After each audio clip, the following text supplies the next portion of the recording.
Welcome to the Lawyers Talk Show on TASCTV, the voice of the Turkish American community. My name is attorney Errol Gülistan, and our guest today is Mehmet Yaşar Ulutaş, Turkish American engineer who is active in NGOs. After graduating from Istanbul Technical University, he attended Miami University in Florida and completed 2 master's programs in business and mechanical engineering. Mehmet joined a national engineering firm which has more than 3,000 employees worldwide as an engineer, and over time he was promoted to the position of vice president. He has specialized in airport expansion and development, aircraft fuel storage and distribution systems design, and he has also contributed to projects in Miami, Fort Lauderdale, Chicago, Los Angeles, Charlotte, Panama, Antigua, St. Lucia, Dubai, Nekran, Bogota, and many other important airports. Mehmet has also been active in NGOs for the benefit of the greater American and Turkish communities. His contributions to the community have benefited all of society. Thank you for being on the show, Mr. Mehmet Bey, and welcome. Thank you so much for having me tonight. I'm pleased to be here. You're welcome. Thank you for coming on again. Could you briefly tell our audience about yourself? Well, I was born in Iskenderun years ago, decades ago, and I had my first elementary school in Iskenderun, then middle school and high school in Kadıköy Anadolu Lisesi, Kadıköy Anatolian High School. You know, it's a very reputable high school in Istanbul. Then I attended Istanbul Technical University, became an engineer. And when I graduated and became an engineer, when I finished my undergrad study, I wanted to go to come to US and have master's degree business administration, which I did. I ended up in Miami in 1995 and did my master's in MBA and then in mechanical engineering. And in 1999, as a turn of events, mostly fate, I started working for the company that I'm still working, TYLN International. Well, it was H.A. Ross back then. It was a local company with about 50 employees in Miami, a local engineering company, and we got bought out by TYLN International in 2002. And thereon, I've been still working for the same company, a loyal employee, I just like you mentioned earlier, I became an associate vice president in the company and continuing on. I love what I do. I like what I do. And that's not the only thing. And then before you ask me the question, how did I end up with the NGOs? I think that's something that I was born with. And when I first came to Miami in 1995 and started at University of Miami, we had this Turkish Student Association, TSAs, famous TSAs in the United States. And I started there. I was a secretary, then vice president of the community, the association. We did a lot of work at that time for the Turkish students who came and didn't know much. I didn't know much either, but I have an ability to adapt. I see that as a huge plus on me. That's again something I've worked on and excelled in it, but it's a God-given gift. So I try to help our new students, and then as I stayed more, and years passed by, my sense of helping the community evolved into not only Turkish Americans, but also the community at large, which is something to do. It's a good thing to do. It's a great thing to do for the community because, as I said when we talked earlier before the program, those are the things I realize that makes me happy. So in the pursuit of happiness, like it says in the Constitution, I am still pursuing the happiness. Back to you. I like how you said pursuit of happiness and not just happiness, because it's something that you have to constantly strive for and work for. It doesn't just happen. it not only just doesn't happen, it happens for a brief moment. Let's say you have a new baby, right? You're happy for a day or two. Then after the second day, you realize that, oh, you have another mouth to feed. You have another expense coming up, because it's school. It starts with feeding, and then it's school, it's college, it's the marriage and all that, which is I think it's pretty much like $500,000 a year, bucks a kid. Yes. That's about right? I don't know if it was 250 at one point in time, but I'm sure it's with the inflation and all that. It's probably, and with the rising college tuition and all that, it's probably, when you have a kid in the United States, you know that it's going to cost you $500,000 by the time he graduates and becomes you, independent. Yes, and it's definitely a big responsibility, whether it's the financial aspect or the non-financial aspect. You're absolutely right about that. Moving on to the next topic, you stated that you have a background in management and also in engineering. What advice would you like to give to students who follow us about the education process based on your experiences? Pay attention and love what you're doing. And if you do not love what you're doing, then change it, because this is very important. When you don't have an interest in what you're doing, and if you're doing it just for the money, don't do it. Please don't do it. And change your subject. Do something else. The only way that you can be successful in what you're doing is if you really love what you're doing and pay attention and study and work hard. When I started in 1999 with the company that I work for now, I was just a part-time employee. After a few months and I graduated, I asked my boss, I said, look, I just graduated. Do you want me to stay? And he says, yes, we want you to stay. And it says, of course, he says, I need to talk to my the partners with the company and all that. And the next day he came me with an offer and wanted me to stay. And I know what he said, why he said that, because he saw that I'm a good employee and I'm good at what I'm doing and I have a potential to become better. And he was right. At least I think he was right.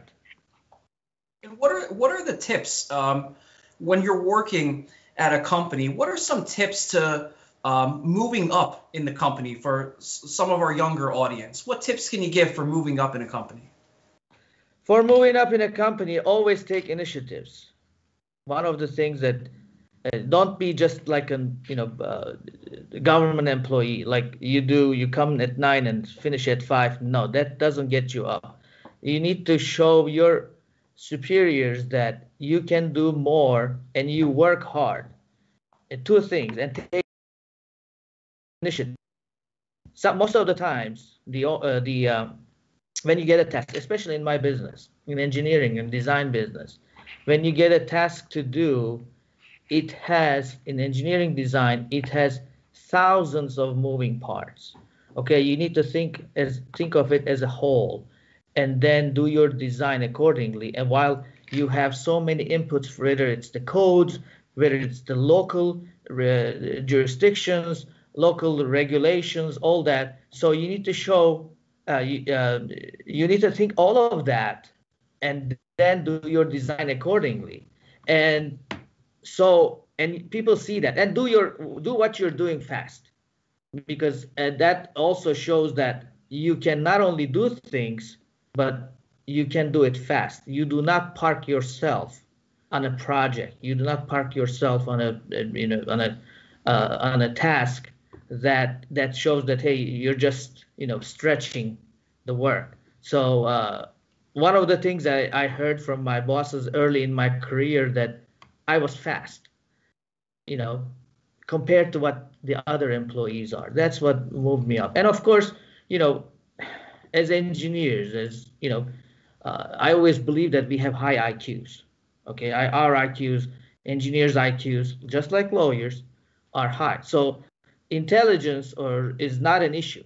Everybody has the high IQ in the office. So what separates you from the rest is the way you work and how fast you work and how sometimes practical and pragmatic you are. Because at the end of the day, this is design. There are too many ways to skin a cat in every business. I'm sure it's the same way in legal counseling too. Yes, So, definitely is. yeah. So those are the things. And of course, one more thing is speak better and write better. Those are also very important points. I know I have some colleagues, they are terrible at engineering. And that they know that, and they don't do engineering at all, but they like management. And the way they do it is because they speak better and write better. Sometimes it's too long, but it's okay. And always versatile, and always diversify your knowledge. Be versatile. Know a lot of things. Not only what you do, but show interest in what other people are doing also, because it shows up in conversations, and then you know what the subject is, and if you can intelligently be part of that conversation. Those are the things that I can recommend. In other words, be alert all the time and try to know more, try to learn more, and show interest and love and compassion in what you're doing. Yes. I don't know if I was able to answer your question. Yes, very much. In fact, some say to live is to learn. So I believe that. Now, moving on to the next talking point. You're an expert in airport expansion and development. How has COVID-19 affected your working conditions and business life? It affected it tremendously. We were having a conversation as of last night with a potential client. They are a huge construction company out of Atlanta. And they were also, the guy from there who wants to do some business with us was saying the same thing that we have been experiencing, which is the airports, the capacity, the passenger capacity, the number of passengers going through airports have gone down dramatically. In the beginning, it went down as much as like 90%.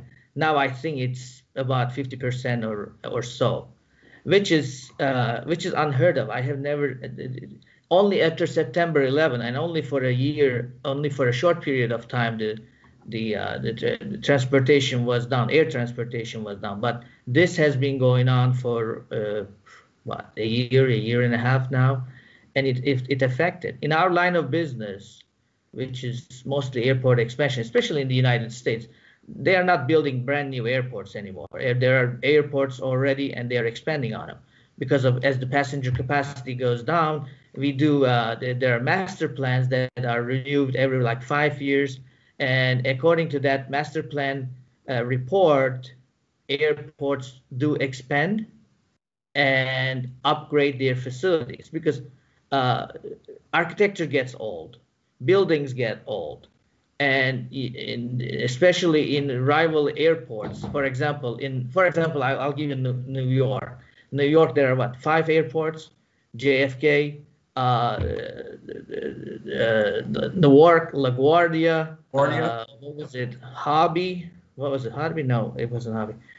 And 5 airports, and they, believe it or not, they are in rivalry because they want to get more passengers through their airports so that they can their airports get bigger and larger capacity. So at the end of the day, because of the COVID, because the number of passengers came down dramatically, they do not have the money anymore to expand. Right now, they are only trying to preserve what they have, which is basically employees.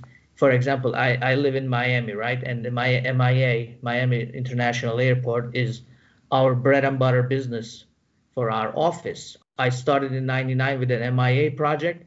I'm still working on MIA projects because the airport is booming. When I started, I think the number of passengers per year was, I don't know, maybe like 30 million. Now it's close to 47, 48 million a year, and it's an old airport. It used to be a military installation, military base during World War II. So it's old, so it needs a constant upgrading, and in order to upgrading, you have to have money. You have to make money to invest. So for the past year and a half, none of that is happening. We are hoping that things will turn around starting the end of this year. I don't think it's going to happen in summer or so, but I think it's going to happen mostly in late 2021 or in 2023 as the air traffic goes back to normal. Those projects will start, will shake loose, and we are going to start working hard again. But there's one more issue. If I have time, aviation is my go right ahead. My subject, and I wrote an article about it. One of the things, believe it or not, the airlines make money off of business passengers, not from economy passengers, because economy passengers only fill up the airplane, but the business passengers are the ones that make the airlines money, because you end up buying a business ticket for what, $3,000, $4,000, $5,000, while a economy passenger, sits right behind you for $300 for the same flight. So that's the money maker. And now with the COVID, what happened? Now we have new applications called Teams, Skype. Well, we had Skype before, but not as common as before. But we have now Zoom, we have Teams, we have WebEx, we have all other things. And we realized, because the pandemic has been going on for almost a year and a half now, well, we realized that we don't need to fly as much as we used to before. If there's for example, for a meeting, I used to fly to North Carolina or New York a lot. Now, all we do is you sit in your office, or right now you can even sit in your home and connect to your client and via the X or Skype or Teams, and then you get what you wanted to do. And it has become a common practice. It's not like when you ask for a client to meet via Zoom, that doesn't show your client that you're cheap, because now it has become a standard in our business. So nobody sees it. They have a look at this guy. He doesn't even want to come to the meeting, fly to the meeting. He wants to do it via online. No, it has become a practice, and it has become a liked practice. Because many times, I'm sure you have been there in many meetings, you go to a meeting, in-person meeting, most of the times, the meeting takes more time than it should, because you end up shooting the breeze, right? And people come late to the meeting because of traffic, because of other reasons, whatever. But how many times do you see somebody coming late or joining late to a Teams meeting? No, everybody opens up their computer because it's convenient. You don't need to drive or fly 5 hours to a place to go to a meeting. It's just in front of you. You can even connect via your smartphone. Yes. So it is very efficient. So what's going to happen is the airlines, their best customers, business flyers, are no longer going to be there, or at least majority of them is not going to be there. So, so what's going to happen? Airlines will have to fine tune their business plans and business models to make up for the loss of the business passengers, or the majority of the business passengers, and think of other ways to become more profitable. We'll see. But you're saying the price of airplane tickets are going to go up then? I think so. I think so. Or the fleets are going to come down. Like American Airlines, I think they are the ones that have the most number of airplanes, which is, what was it, like close to 1,000. Probably it will come down. The number of the airplanes that they have will come down.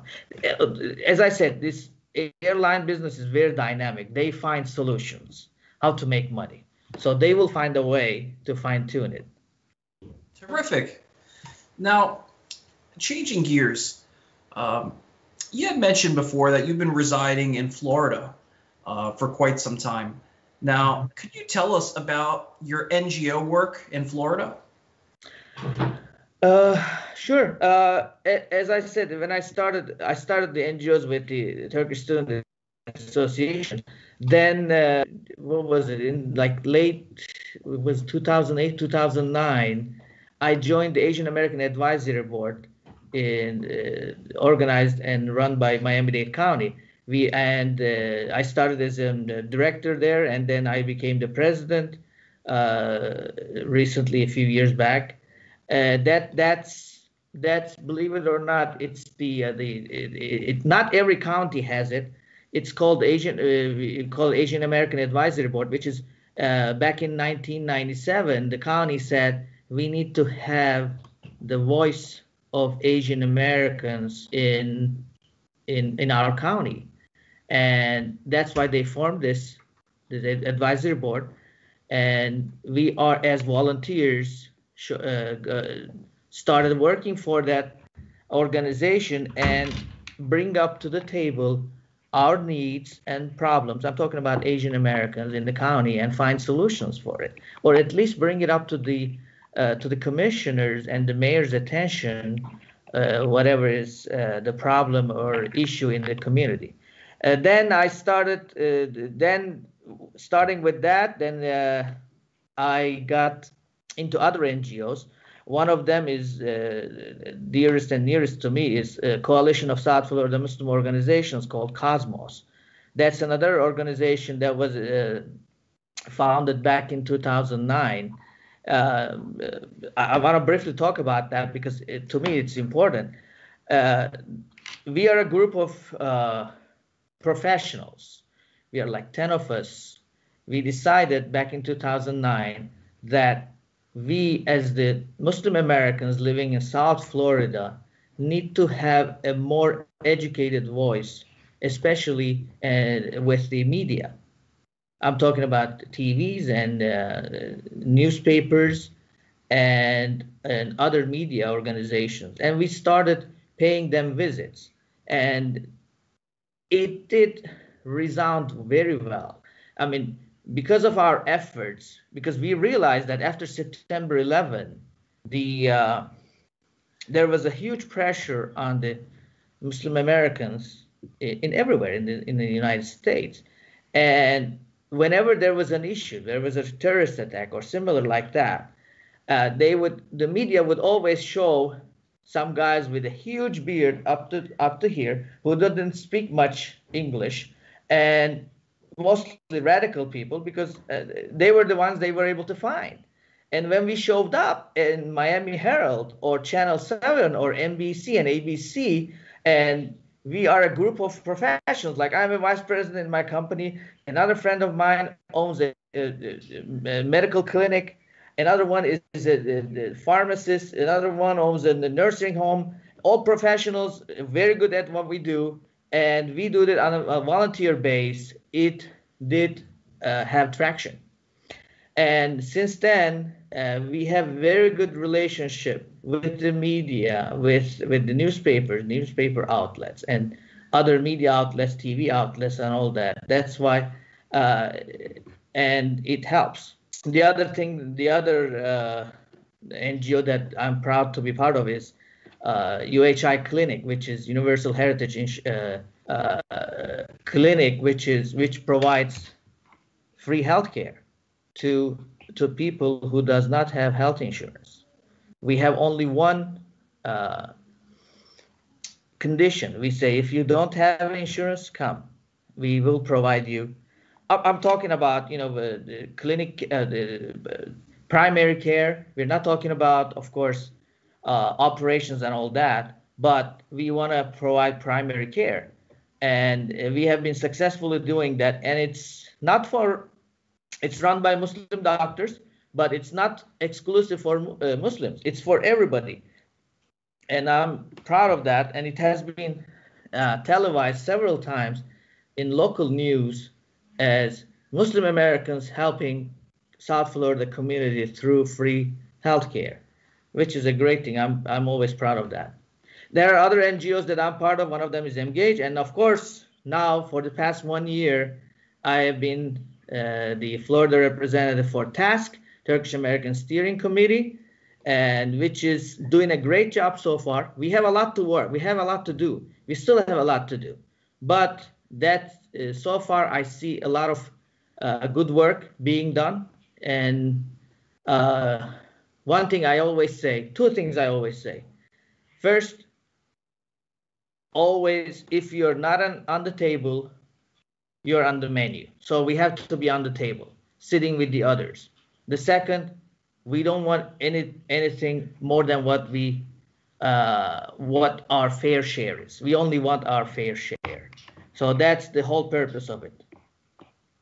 And thank you for your efforts, because if it wasn't for you and people like you, it wouldn't be possible. So it's thanks to people like yourself and the great team at TASC and TASCTV.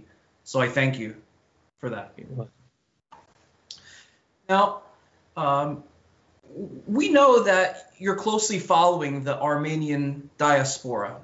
I'm curious what your views are about the 1915 events, and what kind of path do you predict President Joe Biden will follow? I wrote an article. I'm about to complete it, and I have studied this issue closely, actually, in the past few years, and I am 100% confident that there was no genocide.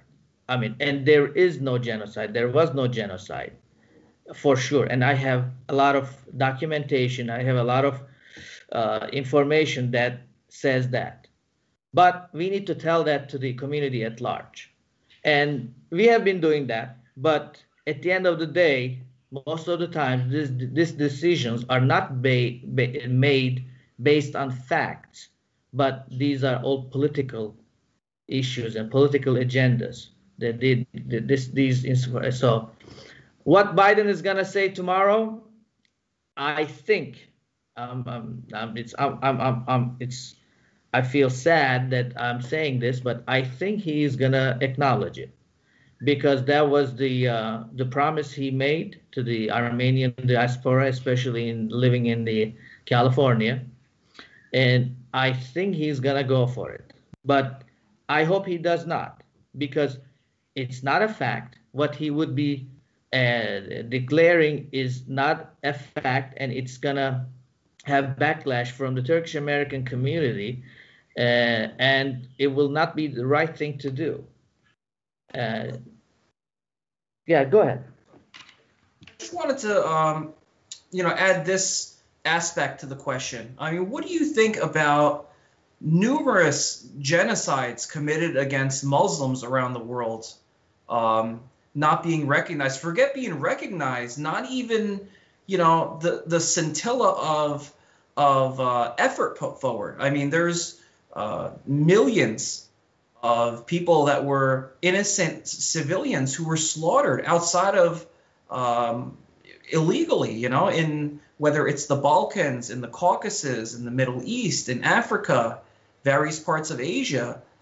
So, I mean, it kind of seems to me a little bit ridiculous that there's all these, tragedies across the world that go unrecognized, and then ones that have been analyzed by United Nations over the course of many different time periods. I believe 3 different times the United Nations has taken a look at this issue, and what they found is it's not considered genocide. I mean, there's 1.1 million Muslim Turks and Jewish Turks that suffered, a tragedy, as did the Armenian population. But that doesn't ever really get mentioned in the narrative, from what I see and what I hear. You are absolutely correct. United Nations has a description for genocide, and the Armenian so-called genocide does not fit the bill. That's why it wasn't recognized by several countries. And this is a political. It will be a political decision, and What I am concerned with is, just like you mentioned, in the history of the humanity, or at least for the past 1500 years where the Muslims have been around, no Muslim country or no Muslim tribe or nation has committed genocide, as far as I know. None. Zero. So what they are trying to pin on the Ottomans and Turks is the first genocide, to say that, hey, you see, the Muslims can do it too, and that has done it. I think that's another ulterior motive behind it. But just like you said, several genocides have been committed, whether it's in Algeria, whether it's against the Jews in entire Europe. I mean, just to know that the Armenians, Ottoman Armenians living in Anatolia, in Turkey, only half of, not even half, maybe like one third of them was relocated, tells you that it was not a genocide. Nobody touched the Armenians living in Istanbul or in the western part of Turkey. But, at the end of the day, America has an agenda with Turkey right now. At least that's what I think. And this always comes up every year. And based on the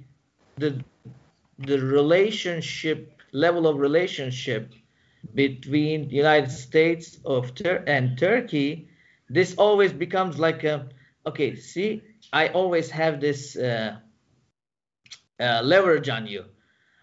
So do I recognize this or not? So that's how I see it, at least politically. Hopefully I'm wrong. Hopefully I'm wrong, and Biden and his administration will look at this once again from a factual point. Again, we want, as Erdogan said, we want, only the truth to come out of this. You bring the scientists together, bring the historians together, let them take a look at all the records. Then we have the records. The records are there. Because this happened not long ago. It happened like 106 years ago. So it's not that far. And there are documentations, thousands of documentations about what happened, where it happened, who died, how many died, and all of that in there. So instead of looking at those, instead of looking at facts, once they want to take a political decision, you can do it. Yeah, America can do it, Biden can do it, but it will not be right. And at least that's what I think. And TASC, we have informed Biden and his administration with the facts, and I have my signatures under that letter also. And we did explain what has happened, and somehow they want to take the other route. I hope not. But let's wait and see. Probably he will make the decision tomorrow. But so far, everything is pointing out that he will recognize it. I heard that they have already, in several, especially in California, they have prepared some posters and stuff like that. Maybe, preemptively, maybe knowingly, I don't know. I guess at this point in time, we'll wait and see. And you had mentioned a little while ago that you write articles. Now, you work as a columnist in many newspapers and publishing companies. How did your column writing begin? And can you give our audience some general information about your articles and column writing? Back in 2018, I started to write articles, but and actually it was before that. My first articles was on Miami Herald. Boy, it was like 10 years ago, but it was a sporadic one, and I didn't write for another couple of years, and wrote another one. I think it was after 15th of June 15, the coup d'etat attempt in Turkey. They published that the next day. And then back in 2018, I started to write articles. And the article that I still do not forget is the article that I wrote about the bridge collapsing in Miami. Perhaps you may remember, this was a bridge in Florida International University's right outside on the road on 8th Street in Miami. It was a brand new bridge that collapsed on the motorist rides, waiting on the red light. That's right. There were some students. Perhaps you might remember. That was in I do recall. I do recall now that you refresh my memory.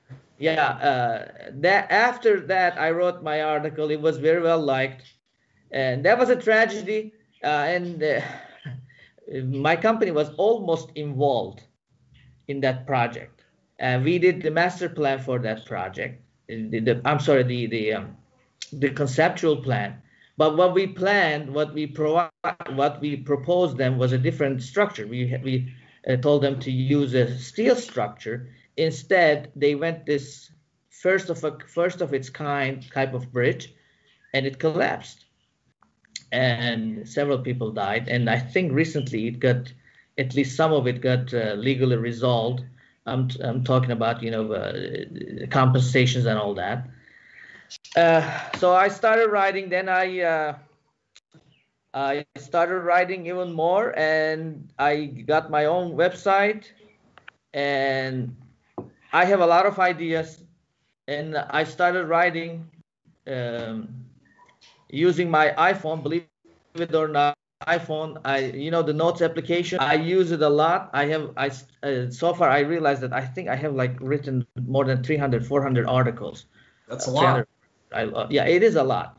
So I write on different topics, whether it's political, whether it's social, whether it's sports, whether it is, it could be economy, it could be trades, it could be the popular science.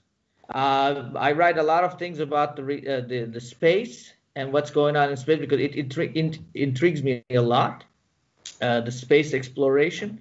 And I was very happy to hear that we have now a space agency in Turkey, and the person who is in charge of it is a friend of mine, Serdar Bey, and he's a great guy, so he knows what he does, so it's a great thing to have. But space, I can talk hours on space. Space is huge to me, and it intrigues me a lot. And knowing that a lot of things that we found out in the recent years, in the past 10, 20 years, is huge. I mean, with the flyby missions, I'm digressing. Okay, I'm gonna stop here. As I said, I can talk a lot. No, that's all right. It's fascinating, because a lot of the modern day technology we have comes as a result of going into outer space. So I know that the modern day technology, whether it's cell phone, internet, that all comes as a result of space exploration. So you're absolutely right about that. There's a few other topics I want to touch on, one of which has to do with the beginning of engine manufacturing in Turkey and the state of where that's at. So in 1960, Gümüş Motor Company became the first engine manufacturer in Turkey, with contributions of the then general manager of the company, Necmettin Erbakan, and subsequently former Prime Minister of Turkey, Adnan Menderes. Turkey's TOGG, TOGG group, is set to mass produce electric automobiles in Turkey within the next 1 to 2 years. This marks an incredible achievement. When will electric automobiles overtake gasoline diesel run automobiles in society? Any predictions? A friend of mine works for Tesla. He heads the cybersecurity for them, and he has been telling me that the future is with electric cars, because the fossil fuel, as you know, it's first of all, it's depleting. Second, it's adversely affecting the environment. On the other hand, electrical cars are clean energy cars, and it's very convenient. You plug it to your home plug and receptacle, and then plug and and basically fill the battery of your car. And the thing initially that was not favorable for the electric cars was the range. Now the range is becoming a less and less issue, and because the battery battery industry is getting better, the battery science, now the batteries are getting a longer range, given longer range for the cars, and there's also a speed factor. Now the cars, the electric cars these days are much faster than what initially it used to be. The infrastructure is getting there, meaning that when you're going for longer distances, you need to have like gas stations, you need to have charging stations, and the charging stations are becoming the standard in almost every gas station. So that's another thing. So the infrastructure is getting there, the technology is improving, and now practically all the car manufacturers are going after the electric cars, including TOGG, which looks like a fantastic car, and it was the right move for Turkey, because the fossil fuel cars, the conventional gasoline or diesel run cars are is going to become obsolete soon, and the electric cars is going to become the vehicles to use, and that's why it was a great move. And I'm waiting. I can't wait to get one for myself, and hopefully in the United States. Can you believe? Can you think of riding a Turkish-made car in the United States? That's the dream, and it has a potential to become true in a few years. It's amazing. Yes. I'm looking forward to that day. I think we all are, and not only the technological innovation breakthrough, but also the potential positive impact that it'll have on the environment. I know these days the environmental issues we talk a lot about, and the world's resources are very limited. I mean, we do have water, we do have clean air, but I think as a world we kind of take it for granted, and we need to do a better job at protecting those resources. And I see a lot of initiatives taking hold, whether it's in Turkey or the United States, and hopefully those initiatives can keep gaining momentum, because those are important causes, protecting the planet. So I thank you for for that answer. Now, Baykar Defense produces the Bayraktar TB2 unmanned aerial vehicle, which has been a game changer in military drones, utilizing technology such as automatic takeoff and automatic landing. And recently, U.S. generals are being briefed on what has been learned from hours of poring over footage from Nagorno-Karabakh fight, where Turkey's globally lauded drones played a decisive role. How important are technological innovations created by Baykar Defense Company for maintaining the rule of law and defending human rights? It's very, very crucial, and it's very important. What happens is, as a nation, Turkey cannot be behind in anything. One of them is basically weaponry technology. Turkey and drones have become very successful and very useful.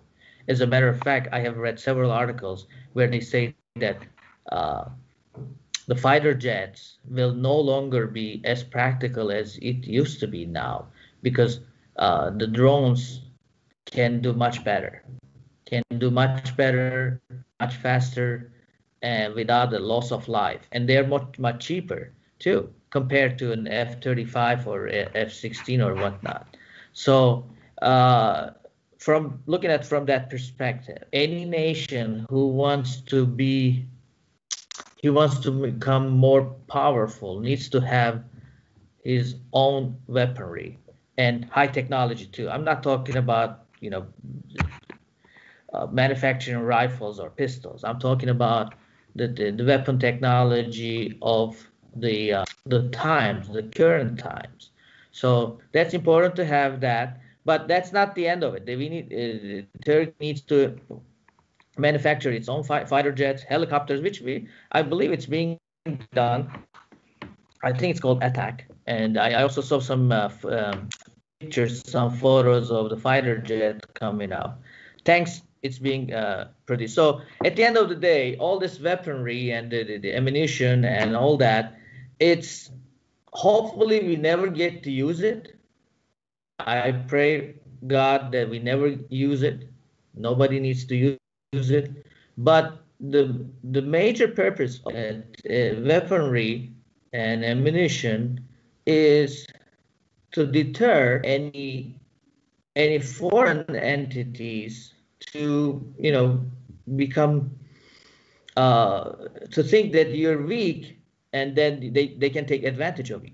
So it's just for deterrence, to deter anybody, any of your enemy, whether sometimes it's not even your enemy. Just let's say you don't want your neighbors or any other country to see a weak point in you. So that's why it's important to be technologically as advanced as possible, so that you're not an easy bite.